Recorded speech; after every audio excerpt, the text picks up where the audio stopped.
Hello అండి, అందరూ ఎలా ఉన్నారు? అందరూ బాగుండాలి, అదే నాకు కావాలి. Welcome back to our channel పల్లెటూరి చిత్తరాలు. ఈరోజు పల్లెటూరు పద్ధతిలో ఆనియన్ పకోడా ఎలా తయారు చేసుకోవాలో చూసేద్దాం.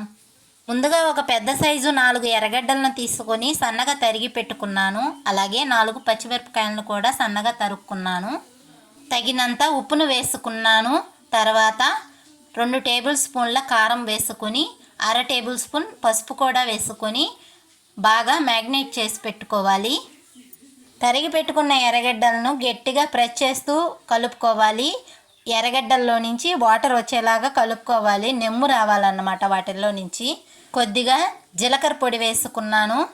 అలాగే కొద్దిగా గరం మసాలా పొడి కూడా వేసుకొని యథావిధిగా వీడియోలో చూపిస్తున్నట్టుగా కలుపుకోవాలి. చూశారు కదండి, మేము కలుపుతుంటే బాగా నెమ్ము వచ్చేసింది ఆనియన్స్లో నుంచి. అలాగే నెమ్ము రావాలన్నమాట. అలాగే కొద్దిగా ధనియాల పొడిని కూడా వేసేసుకున్నాను. ఈ మిశ్రమాన్ని అంతా వీడియోలో చూపిస్తున్న విధంగా కలిపి పెట్టుకోవాలి. ఎంత గట్టిగా కలుపుకుంటే అంత చెమ్మ వస్తుంది ఆనియన్స్లో నుంచి. మీరు గమనించవచ్చు ఇక్కడ మేము ఎలా కలుపుతున్నామో అలాగే కలుపుకోవాలి. తర్వాత మనకి కావాల్సింది పకోడాకి శనగపిండి, కాబట్టి శనగపిండిని కూడా వేసుకొని కలుపుకోవాలి.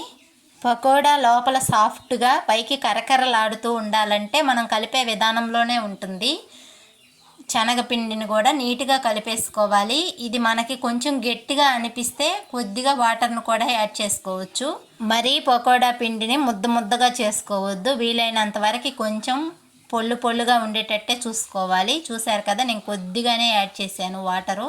మీరు ఎక్కువ పోసుకోవద్దండి, కొద్దిగానే వేసేసుకోండి, సరిపోతుంది. అలాగే ముందుగా తయారు చేసి పెట్టుకున్న కొద్దిగా బీప్ పిండిని కూడా యాడ్ చేసుకోవాలి. కరకరలాడుతుంటుంది, మెత్తగా అవ్వకుండా పకోడా. పిండిని ముద్దగా ఎక్కువగా నీళ్లు పోస్తే అది నూనె ఎక్కువగా లాగుతుంది.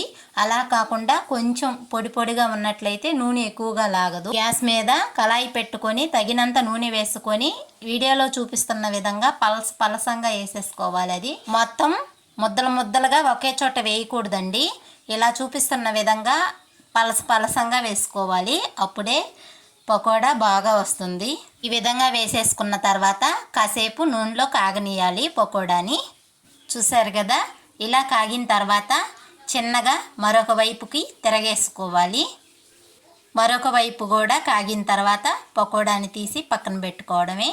చూడండి, చాలా క్రిస్పీగా సాఫ్ట్గా లోపల చాలా బాగుంటుంది.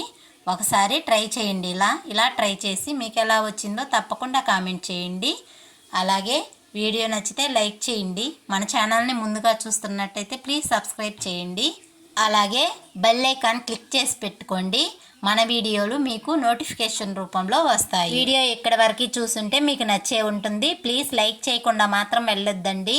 ప్లీజ్ లైక్ చేయండి, అలాగే షేర్ చేయండి, కామెంట్ చేయండి. తప్పకుండా సబ్స్క్రైబ్ చేసి పెట్టుకోండి. Keep watching.